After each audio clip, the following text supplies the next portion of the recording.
Hello student, मैं अर्जुन कुमार और आप देख रहे हैं मेरा यूट्यूब चैनल। आज हम बात करेंगे ट्रांसपोर्टेशन प्रॉब्लम के बारे में। ये ऑपरेशन रिसर्च का जो है थर्ड लेक्चर है और आज का हमारा टॉपिक है north west corner method.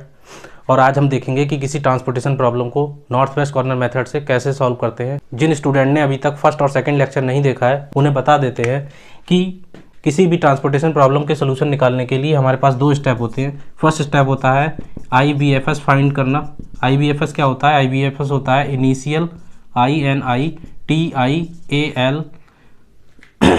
Initial basic feasible FEASIBLE feasible solution.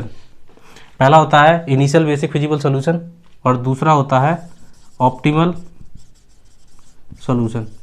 Initial basic feasible solution क्या होता है ये जानने के लिए लेक्चर नंबर फर्स्ट देखें, उसमें डिटेल से बताया गया है। और ऑप्टिमल सॉल्यूशन क्या होता है? जब हम initial basic feasible solution find out कर लेते हैं तो ऑप्टिमल सॉल्यूशन निकालने के लिए हम क्या करते हैं, वहां पर एक मेथड लगाते हैं जिसे हम बोलते हैं मोदी मेथड। किसी भी ट्रांसपोर्टेशन प्रॉब्लम का ऑप्टिमल सॉल्यूशन निकालने के लिए जो मेथड लगेगा उसे बोलते हैं मोदी मेथड। और मोदी मेथड क्या होता है और ऑप्टिमल सॉल्यूशन कैसे निकालते हैं वो हम बाद में देखेंगे। अभी हमारा टारगेट है first initial basic feasible solution निकालना। इनिशियल बेसिक फिजिबल सॉल्यूशन निकालने के लिए हमारे पास तीन मेथड होते हैं। सबसे पहला है हमारे पास में नॉर्थ वेस्ट मेथड। सेकंड है हमारे पास में lowest cost entry method, lowest cost ENTRY entry METHOD method. इसे मैट्रिक्स मिनिमा मेथड भी बोलते हैं, MATRIX matrix MINIMA matrix minima method. इसे मैट्रिक्स मिनिमा मेथड इसलिए बोलते हैं क्योंकि मैट्रिक्स में अगर कोई भी मिनिमम कॉस्ट होगी तो हम वहाँ पर हम एलोकेशन कर देंगे। नेक्स्ट है हमारा Vogel's approximation method. Vogel's approximation XIMATION approximation method. Vogel's approximation method को हम पेनल्टी मेथड भी बोलते हैं, PENALTY पेनल्टी मेथड। और अब हम देखेंगे सबसे first north west corner method से किसी ट्रांसपोर्टेशन प्रॉब्लम को कैसे सॉल्व करते हैं। तो फर्स्ट क्वेश्चन है हमारे पास में, use north west corner method and find initial basic feasible solution. अभी हमसे केवल और केवल इनिशियल बेसिक फिजिबल सॉल्यूशन निकालने को कहा है। एग्जाम में जब भी क्वेश्चन आएगा तो उसमें कहेगा कि आपको इनिशियल बेसिक फिजिबल सॉल्यूशन निकालना है या सॉल्यूशन फाइंड आउट करना है। अगर वो आपसे कहता है सॉल्यूशन फाइंड आउट कीजिए तब आप जो है ऑप्टिमिलिटी टेस्ट भी लगाएंगे। लेकिन अगर वो आपसे केवल और केवल ये कहता है कि आपको इनिशियल बेसिक फिजिबल सॉल्यूशन निकालना है तो आपको केवल और केवल फर्स्ट स्टेप करना है और उसके बाद ऑप्टिमिलिटी के लिए कोई भी मेथड लगाने की जरूरत नहीं है। ऑप्टिमिलिटी टेस्ट लगाने के लिए आपके पास दो मेथड होते हैं। दूसरा है स्टेपिंग स्टोन मेथड।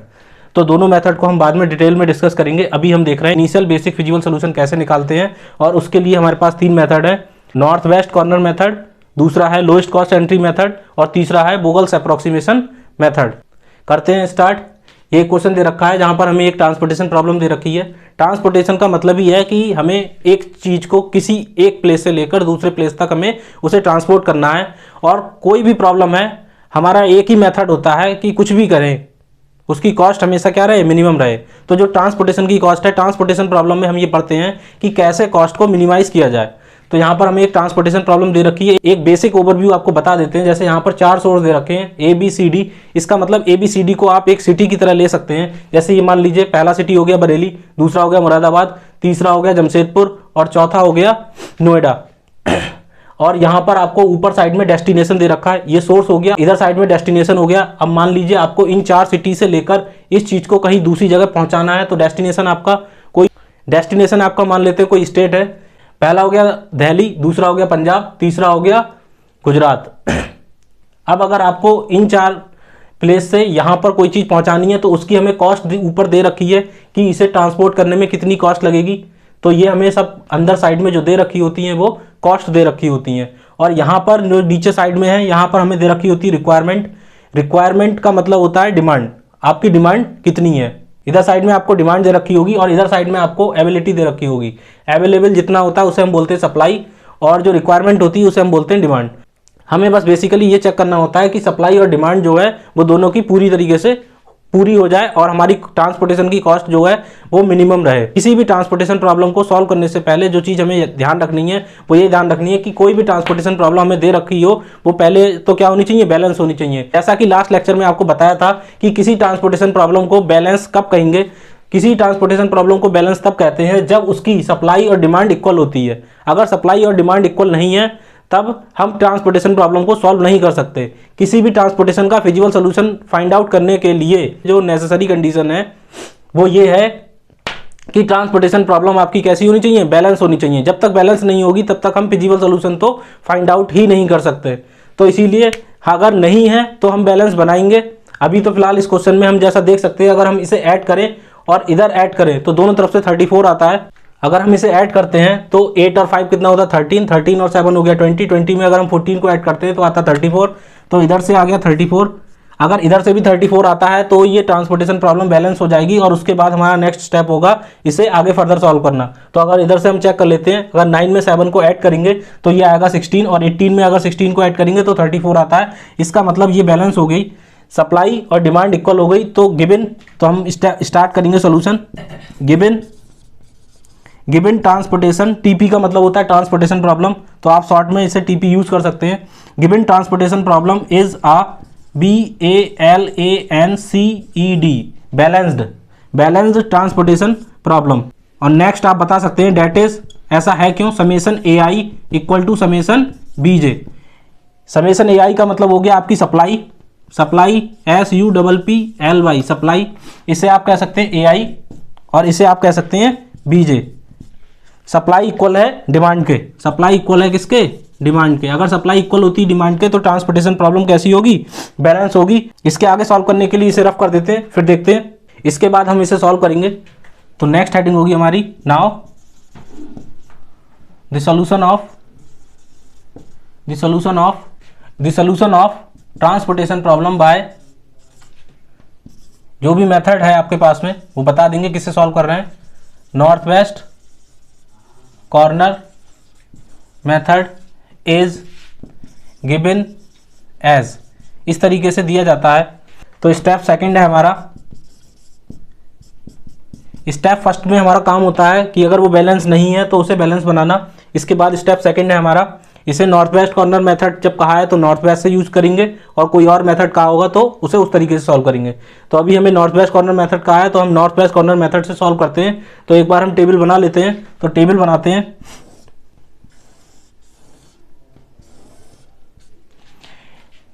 सोर्स दे रखे हैं हमें ABCD और सोर्स हमें दे रखे हैं ABCD और डेस्टिनेशन हमें दे रखा है 1, 2 और 3 और ये कॉस्ट दे रखी है 274 और इधर साइड में 331 और ये दे रखी है हमें 547 और ये दे रखी 162 और इधर हमें सप्लाई बता रखी कितनी है, सप्लाई हमें दे रखी है 5, इसे हम कह देते हैं AI 5, 8, 7, 14 और डिमांड हमें दे रखी है BJ, डिमांड हमें दे रखी है 7, 9, 18 और ये बैलेंस है दोनों तरफ से 34 आ रहा है। अब करते हैं इसे सॉल्व। तो सॉल्व करने के लिए जैसा कि नाम से ही बिल्कुल क्लियर है, हमें नॉर्थ से बिल्कुल स्टार्ट करना है। तो सबसे लास्ट वाला जो टर्म है इसे हम इस यहाँ से स्टार्ट करेंगे, starting with the cell 1,1 and allocate the maximum possible amount. जितना भी हम मैक्सिमम पॉसिबल अमाउंट एलोकेट कर सकते हैं। अगर हम यहाँ देखें तो यहाँ पर हमारे पास जो डिमांड है वो कितने की है, 7 की, 7 यूनिट हमें चाहिए और सप्लाई हमारे पास है 5 यूनिट। तो हम कितना इसे एलोकेट कर सकते हैं, तो जैसा कि हमें दिख रहा है जो भी चीज़ कम होगी वो हम यहाँ एलोकेट कर देंगे। तो सब डिमांड है हमारे पास 7 की और हमारे पास जो सप्लाई है वो कितनी है 5, तो हम यहाँ पर 5 एलोकेट कर देंगे और उसके बाद अगर हमने 5 दे दिया तो हमारे पास सप्लाई कितनी बची 0 और यहाँ से 5 माइनस हो जाएगा तो यहाँ कितना बचेगा, यहाँ बचेगा 2। 5 हमने यहाँ एलोकेट कर दिया तो यहाँ सप्लाई क्या हो गई 0 और यहाँ पर जो डिमांड बची वो क्या बची 2। तो अगर हमारी सप्लाई खत्म हो गई तो हम इसे कट कर देंगे। सप्लाई अगर 0 हो जाएगी तो हम रो को कट कर देंगे और अगर डिमांड 0 हो जाएगी तो हम कॉलम को कट कर देंगे। उसके बाद जो काम किया है वो हमें यहाँ लिखना भी पड़ेगा। स्टार्टिंग विद द सेल 1,1, ये कौन सी सेल है, ये 1,1 थी, यहाँ एलोकेशन हुआ था। तो starting with the cell 1,1 and allocate the maximum possible amount, जितना मैक्सिमम हो सकता था वो हमने यहाँ एलोकेट कर दिया। कितना 5, वो ब्रैकेट बता देंगे, एट दी सेल, इस सेल में। And reduce matrix, reduce matrix क्या होगी उसके लिए इसे रफ कर देते हैं, फिर देखते हैं। तो स्टेप थर्ड है हमारा। स्टेप थर्ड में जो रिड्यूस मैट्रिक्स बचेगी उसके लिए हमें क्या करना पड़ेगा, हमें पहली वाली रो को हटा देना है। तो रिड्यूस मैट्रिक्स हमारे पास आ गई है, यहाँ 7 था, 7 की जगह 2 हो गया, पहली वाली रो हमने हटा दी। उसके बाद फिर से भाई हमारा काम क्या होता है, हमारा काम होता है नॉर्थ वेस्ट। नॉर्थ का मतलब बिल्कुल लास्ट से स्टार्ट करना। तो फिर से हम वही करेंगे, सबसे लास्ट वाला यही है। तो हम यहाँ क्या करेंगे, स्टार्ट करेंगे इस सेल से और यहाँ एलोकेट करेंगे मैक्सिमम पॉसिबल अमाउंट, जो कि हमारे पास हमें दिख रहा है कि डिमांड हमारे पास कितने की है, डिमांड है हमारे पास 2 की, डिमांड है हमारे पास 2 की, और सप्लाई है हमारे पास 8 यूनिट की। तो जो चीज़ कम होगी वो हम यहाँ कर देंगे एलोकेट। तो यहाँ 2 हो जाएगा, यहाँ बचेगा 0, और यहाँ हमारे पास में 6 बचेगा। तो ये जो है डिमांड खत्म हो गई, तो ये वाला कॉलम कट हो जाएगा। और जो भी वर्क हमने किया है यहाँ पर वो हम यहाँ लैंग्वेज में लिख देंगे। Starting with the cell, cell कौन सी है, अगर आप ओरिजिनल टेबल में देखें तो ये जो था ये सेल था, इसे बोलते हैं 1,1, 1,2, 1,3, 2,1, 2,2, 2,3, तो ये हो गया 2,1। तो starting with the cell 2,1 and allocate maximum possible amount. Maximum possible amount कितना एलोकेट किया हमने यहाँ पर, 2 at this cell and reduce matrix is, reduced matrix is. तो देखते हैं रिड्यूस मैट्रिक्स क्या होगी। तो रिड्यूस मैट्रिक्स जो बचेगी हमारे पास में वो बचेगी, ये वाला कॉलम कट जाएगा तो हमारे पास बचेगा 3, 4, 6, और यहाँ हमारे पास बचेगा 1, 7, 2, और ये ऊपर साइड में डेस्टिनेशन है 2 और ये 3। ये हो गया हमारे पास में B, ये C और ये D, ये हो गया सोर्स। और इधर साइड में हमारे पास सप्लाई क्या बचेगी। अब यहाँ हमने 2 दे दिया, यहाँ बची 6, तो जो बची नेक्स्ट वो हो जाएगी 6, 7, 14, और यहाँ हमारे पास क्या बचेगा। तो इसके बाद जो रिड्यूस मैट्रिक्स बची हमारे पास में वो रिड्यूस मैट्रिक्स ये हो गई। इसके बाद हम क्या करेंगे, इसके बाद भाई हमारा काम है स्टार्ट करेंगे नॉर्थ से, बिल्कुल लास्ट से। तो यहाँ पर हम देखते हैं कितना मैक्सिमम एलोकेट कर सकते हैं। तो डिमांड है हमारे पास 9 की और सप्लाई है हमारे पास कितनी, 6 यूनिट की। तो हम यहाँ पर जो मिनिमम होता है वो दे देते हैं सप्लाई और डिमांड में से। तो 6 मिनिमम है तो हम 6 से पूरा दे देंगे। और यहाँ हमारे पास कितना बचेगा, अगर 9 में से हम 6 माइनस करें, अगर हम 9 में से 6 को माइनस करेंगे तो यहाँ पर बचेगा हमारे पास 3, और इधर साइड में हो जाएगा हमारे पास में 0। अब हमारे पास सप्लाई चली गई तो इस वाली रो को हम कट कर देंगे, और जो बचेगा उसे हम रिड्यूस मैट्रिक्स बना के अगले स्टेप में लिख लेंगे। और जो भी वर्क हमने इसमें किया है वो लैंग्वेज के रूप में लिख देते हैं। यहाँ जगह थोड़ी कम है, इसे आगे लिख देते हैं। तो लैंग्वेज क्या हो जाएगी, लैंग्वेज हो जाएगी starting with the cell. Cell कौन सी हमारी, ये है, ये सेल है हमारे पास 2,2। अगर आप ओरिजिनल टेबल में देखें तो ये 2,2 है, 2,2 and allocate the maximum possible amount. कितना हमने यहां पर दिया है, मैक्सिमम पॉसिबल अमाउंट कितना हमने एलोकेट किया है, 6 unit, possible amount 6 at this cell and reduce matrix is, reduced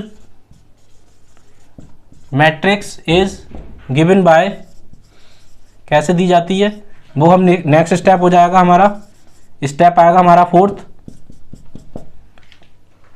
ये 3rd स्टेप था, स्टेप नंबर 4 आएगा, उसमें हम ये मैट्रिक्स बना लेंगे।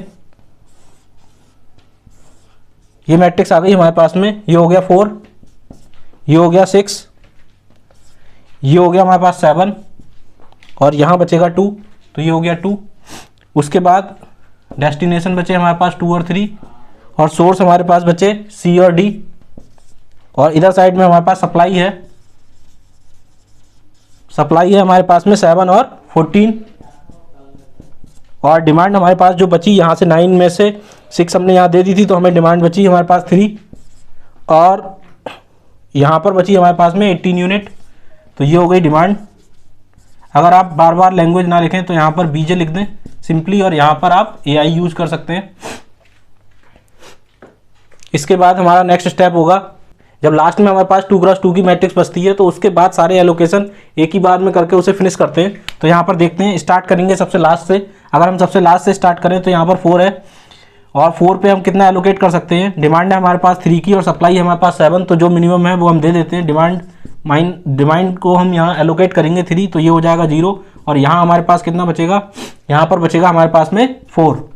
अब डिमांड खत्म हो गई तो ये कॉलम फिनिश हो जाएगा। उसके बाद अगर हम देखें तो रिड्यूस मैट्रिक्स ये बचेगी। तो अब बार बार स्टेप ना, अगर आप लिखना चाहें तो स्टेप और लिख सकते हैं, लेकिन अगर 2x2 की मैट्रिक्स बचती है तो उसी में सारे एलोकेट कर दीजिएगा। तो यहाँ पर हम देखते हैं क्या बचेगा। अब हमारे पास जो टेबल बचेगी ये बचेगी, और हमारे पास कितना डिमांड कितने की बचेगी 18 की, और सप्लाई हमारे पास कितना है 4। तो हम क्या करेंगे, जो मिनिमम होता है डिमांड और सप्लाई में से वो एलोकेट करते हैं। तो एलोकेट क्या होगा, नेक्स्ट स्टेप में यहाँ होगा 4 एलोकेट हो जाएगा, और ये हो जाएगा 0। और यहाँ पर अगर हमने 4 दे दिया तो यहाँ पर कितना बचेगा, यहाँ बचेगा 14। अब ये हमारी फिनिश हो जाएगी। उसके बाद हमारे पास केवल लास्ट बचेगा, और यहाँ पर 14 की ही डिमांड है और 14 ही हमारे पास सप्लाई है, तो हम वो यहाँ पर एलोकेट कर देंगे। तो सारी की सारी सप्लाई और डिमांड हमने डिस्ट्रीब्यूट कर दी। उसके बाद देखते हैं जो इसका सॉल्यूशन होगा वो किस तरीके से लिखेंगे। इसके बाद हमारा फाइनल स्टेप होगा स्टेप 5th। इस लास्ट स्टेप में हमने जितने भी एलोकेशन किए हैं उसे हम फाइनल क्या करेंगे, जो भी हमारे पास फाइनल टेबल थी उसमें हम सारे के सारे एलोकेशन को पुट कर देंगे।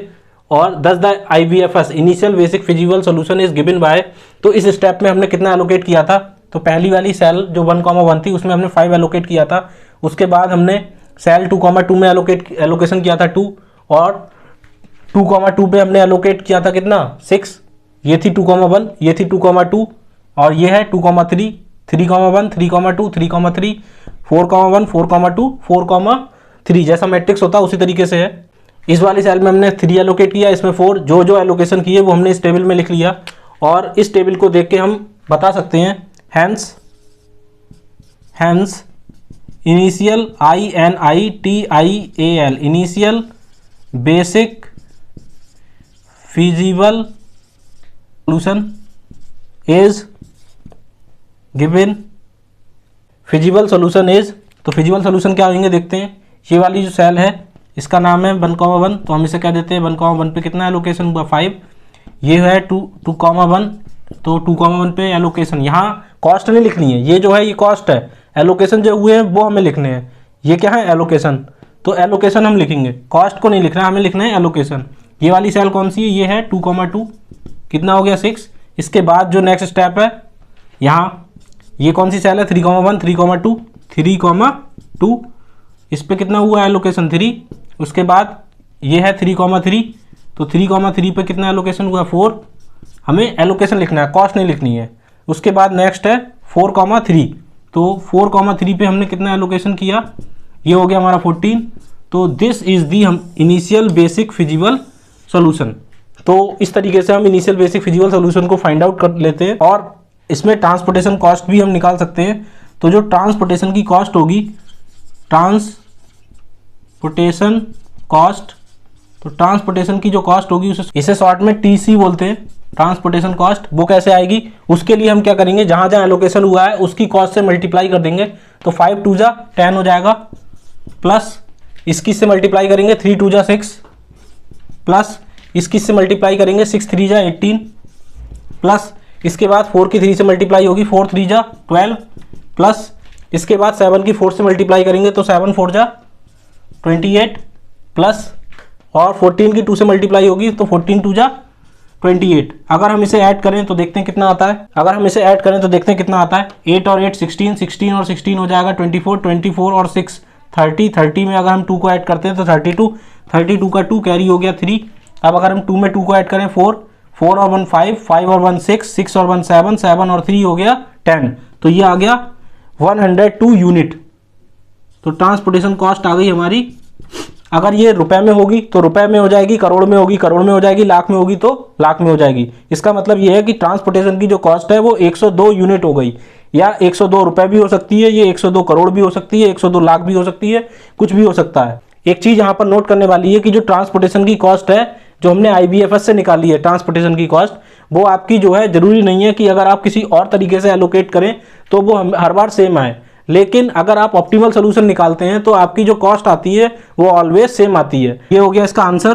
ट्रांसपोर्टेशन कॉस्ट हो गई हमारी 102 रुपए या यूनिट कह सकते हैं, और इनिशियल बेसिक फिजिबल सोल्यूशन ये होगा। अभी हम एक और क्वेश्चन देखते हैं, उसके लिए इसे रफ कर देते हैं। क्वेश्चन नंबर 2 देखते हैं। क्वेश्चन नंबर 2 दिया है हमें, find the initial basic feasible solution bye north west corner method, और हमें एक टेबल दे रखी है, ट्रांसपोर्टेशन टेबल दे रखी है हमें। यहाँ पर हमें ओरिजिन दे रखा है ABC, यहाँ से हमें किसी प्रोडक्ट को लेना है और हमें उसे डेस्टिनेशन, जो डिफरेंट डेस्टिनेशन है उस पर हमें उसे ट्रांसपोर्ट करना है। तो ये डेस्टिनेशन हो गई फर्स्ट, ये हो गई सेकंड, ये हो गई थर्ड, और ये हो गई आपकी फोर्थ। यहाँ पर डेस्टिनेशन का नेम वो 1 2 की तरह कुछ भी लिख सकता है, ABCDFGH कुछ भी, और इधर भी कुछ भी लिख सकता है, तो उससे आपको घबराना बिल्कुल नहीं है।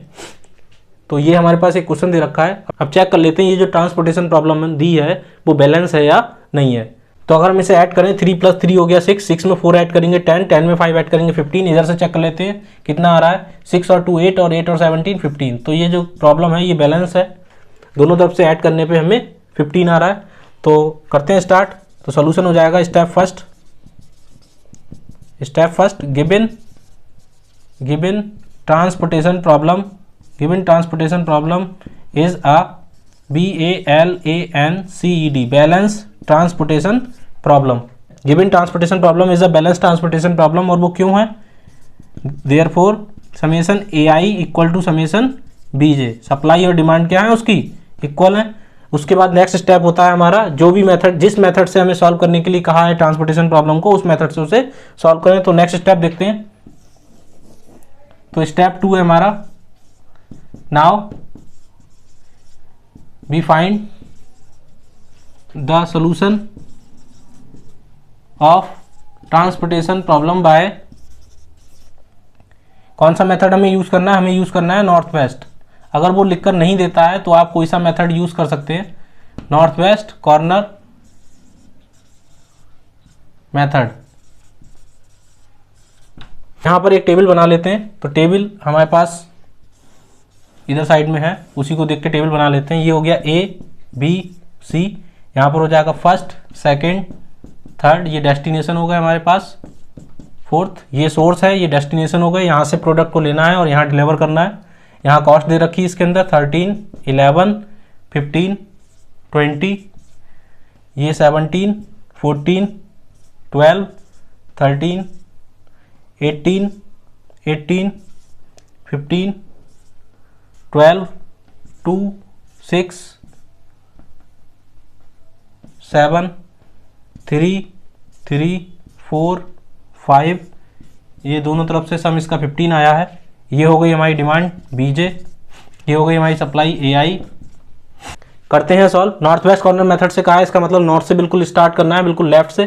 तो यहाँ पर हमें डिमांड कितने की, डिमांड है हमारे पास 3 की, लेकिन हम सप्लाई कितना दे सकते हैं, 2 का। तो जो चीज़ कम होती है वो हम दे देते हैं। तो सप्लाई हम यहाँ 2 यूनिट दे देते हैं, तो ये हो गई खत्म। तो इसे हम कट कर देंगे। यहाँ हमने 2 दे दिया, तो यहाँ कितना बचा 1, 3 में से 2 गया 1 बचा। अब ये वाली रो खत्म हो गई, तो सबसे लेफ्ट में क्या बचा, अब सबसे लेफ्ट में ये सेल बची, इस सेल में एलोकेट कर देते हैं। देखते हैं हमारे पास डिमांड कितने की, डिमांड है 1 की, सप्लाई है हमारे पास 6 की। तो जो चीज़ कम है वो दे देंगे। तो यहाँ पे हमारे पास सप्लाई है 1 की, तो हमने यहाँ 1 यूनिट दे दी, ये खत्म हो गई। यहाँ बची सप्लाई है 5 की, तो ये डिमांड फिनिश हो गई, तो ये कॉलम कट हो जाएगा। उसके बाद जो बिल्कुल लेफ्ट की एंटिटी है वो कौन सी है, लेफ्ट की जो एंटिटी है वो है 14। यहाँ कितना एलोकेट करेंगे, यहाँ हम एलोकेट देखते हैं कितना कर सकते हैं। डिमांड है 3 की, सप्लाई है हमारे पास 5 की, तो जो चीज़ कम है वो हम यहाँ एलोकेट करेंगे। 3 हमने यहाँ एलोकेट किया, यहाँ बचा 0, यहाँ बचा 2। डिमांड हमारी कंप्लीट हो गई, तो इसे कट कर देंगे। उसके बाद फिर से देखते हैं, डिमांड है, अब हमारे पास जो कॉर्नर वैल्यू है वो क्या है 12 है। डिमांड देखते हैं कितनी है, डिमांड है 4 की, सप्लाई है हमारे पास 2 की, तो हम यहाँ 2 एलोकेट कर देते हैं। यहाँ डिमांड बचेगी 2 की और ये सप्लाई कंप्लीट हो जाएगी, तो ये खत्म हो जाएगा, फिनिश। ये वाली रो कट जाएगी। उसके बाद हमारे पास जो बचा वो ये बचा कॉर्नर। यहाँ हम देखते हैं डिमांड कितने की, 2 की, सप्लाई है हमारे पास 7 की, तो हम यहाँ 2 एलोकेट कर देते हैं। ये हो जाएगा 0, यहाँ कितना बचेगा 5, और लास्ट में ये लास्ट में हम यहाँ बचा 12, यहाँ हम 5 की डिमांड है और 5 ही हमारे पास सप्लाई है, तो डिमांड हो जाएगी हमारे पास 0 और सप्लाई भी हो जाएगी 0। तो ये हो गया इसका कंप्लीट। इसके बाद हम इसे देखते हुए इसका सोल्यूशन लिख देते हैं 10। The initial basic feasible solution is initial basic FEASIBLE feasible solution is, तो क्या हो जाएगा, ये कौन सी सेल थी, ये थी 1,1, तो ये हो जाएगा x 1,1 इक्वल टू 2। यहाँ हम कॉस्ट ही लिखते हैं, जितना एलोकेशन हुआ वो लिखते हैं। इसके बाद इस वाले रो में और कोई एलोकेशन नहीं हुआ है, ये है 2, तो 2,1, तो ये हो जाएगा x 2,1 इक्वल टू 1। यहाँ एलोकेशन हुआ है 1, ये हो गया x 2,2, तो x 2,2 पे कितना एलोकेशन हुआ है 3, और ये कौन सी है 2,3, 2,3 पे कितना एलोकेशन हुआ है 2। उसके बाद बारी है इसकी, ये हो गया 3,3, 3,3 पे कितना एलोकेशन हुआ है 3,3 पे एलोकेशन हुआ है 2। इसके बाद बारी है 3,4 की, 3,4 इस पे कितना एलोकेशन हुआ है 5। तो ये हो गया इसका initial basic feasible solution.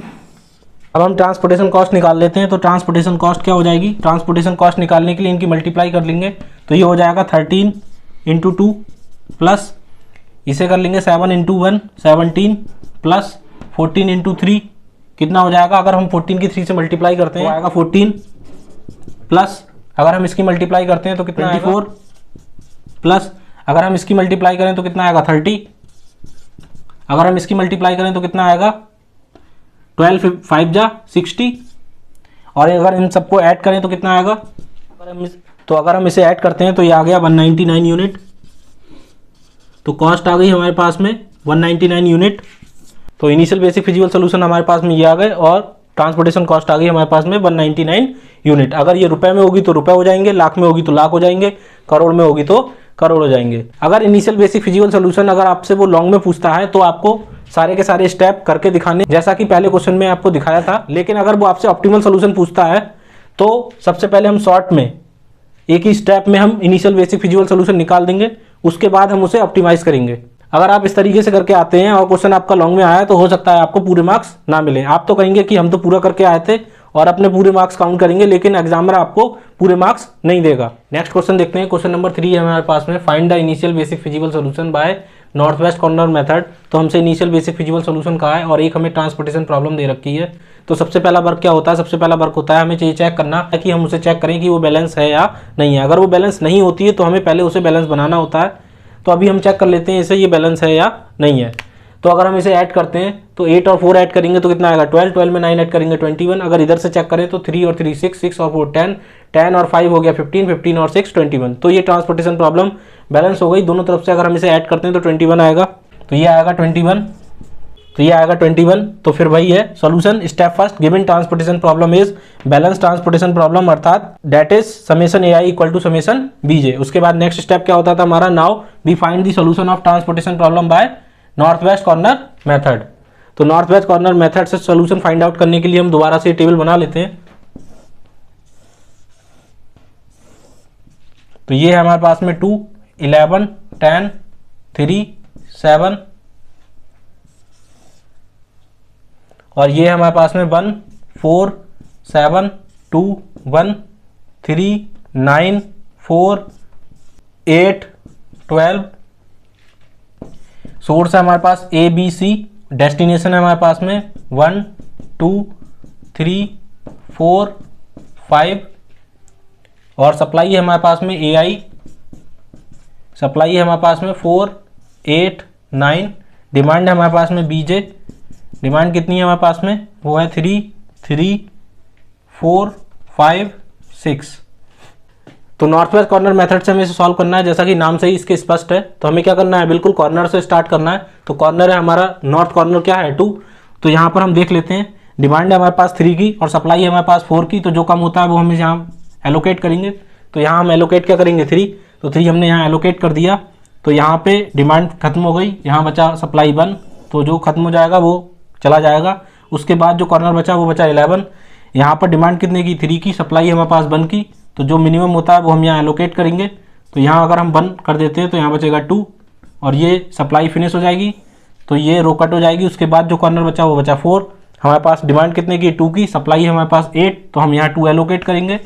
Demand हमारी खत्म हो जाएगी, यहाँ बचेगा 6, सप्लाई डिमांड खत्म हो गई तो इससे कट कर देंगे। उसके बाद जो नेक्स्ट कॉर्नर है वो हमारा ये बचा, यहाँ पर हमारे पास डिमांड कितने की 4 की, सप्लाई है हमारे पास 6, तो जो मिनिमम है वो एलोकेट करेंगे, तो 4 यहाँ एलोकेट करेंगे, यहाँ बचेगा 0, यहाँ बचेगा 2, तो ये डिमांड खत्म हो गई तो ये कॉलम कट हो जाएगा। उसके बाद जो नेक्स्ट स्टेप है हमारा कॉर्नर क्या है, ये यहाँ डिमांड कितने की 5 की, सप्लाई कितनी है हमारे पास 2 की, तो जो मिनिमम होगा वो एलोकेट करेंगे, यहाँ बचेगा 3, सप्लाई हमारी 0 हो गई तो ये कट जाएगा। उसके बाद कॉर्नर हमारे पास क्या 8, नॉर्थ कॉर्नर है हमारे पास 8, यहाँ सप्लाई कितने की है, सप्लाई 9 की है, डिमांड कितने की 3, जो मिनिमम होता है वो एलोकेट करेंगे, यहाँ बचेगा 0, यहाँ बचेगा 6, तो डिमांड फिनिश हो गई तो इसे कट कर देंगे। उसके बाद जो नेक्स्ट लास्ट कॉर्नर है वो हमारे पास ये बचा, यहाँ पर डिमांड कितने की हमारे पास 6 की और सप्लाई कितने की, सप्लाई है हमारे पास 6 की, डिमांड कितने की है 6 की, तो यहाँ 6 देंगे, सप्लाई और डिमांड दोनों कंप्लीट हो जाएंगी। उसके बाद हमें क्या होता है सोल्यूशन लिखना होता है, the initial basic feasible solution is, तो इनिशियल बेसिक फिजिबल सोल्यूशन क्या हो जाएगा, जिस जिस पॉइंट पर पोजीशन पर जिस पोजीशन पर एलोकेशन हुए हैं उसे यहाँ पर लिख देंगे, वो हो जाएगा हमारा इनिशियल बेसिक फिजिबल सोल्यूशन। तो ये जो पोजीशन है वो क्या है x11, ये कितनी हो गई 3, ये हो गई x12। ध्यान से एक बात नोट कीजिएगा, यहाँ पर हम जो है एलोकेशन लिखते हैं, कॉस्ट को नहीं लिखते हैं, जो एलोकेशन हुए वो यहाँ लिखे जाएंगे, कॉस्ट नहीं लिखी जाएगी। तो एलोकेशन कितना हुआ 1, तो ये हो गया 1। उसके बाद एलोकेशन कहाँ हुआ है यहाँ, तो ये हो गया x22, तो ये हमारा कितना हो जाएगा 2। उसके बाद नेक्स्ट पोजीशन क्या है, नेक्स्ट पोजीशन ये है, इसे क्या कहेंगे 2 3, जैसा मैट्रिक्स में होता है उसी के अकॉर्डिंग लिखा जा रहा है। तो ये हो जाएगी पोजीशन 2,3, तो ये हो गया x23, यहाँ पर एलोकेशन कितना हुआ है 4।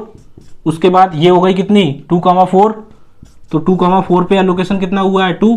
उसके बाद जो लास्ट इधर साइड में पोजीशन बची ये कितनी है, ये है 3,4, तो 3,4 पे एलोकेशन कितना हुआ है 3, और लास्ट में ये जो बची ये है 3,5, तो x 3,5 पे एलोकेशन कितना हुआ है 6। तो this is the initial basic feasible solution. अब लास्ट में हमें एक चीज़ और फाइंड आउट करनी होती है, ट्रांसपोर्टेशन कॉस्ट। तो ट्रांसपोर्टेशन कॉस्ट निकाल लेते हैं, देखते हैं क्या आती है।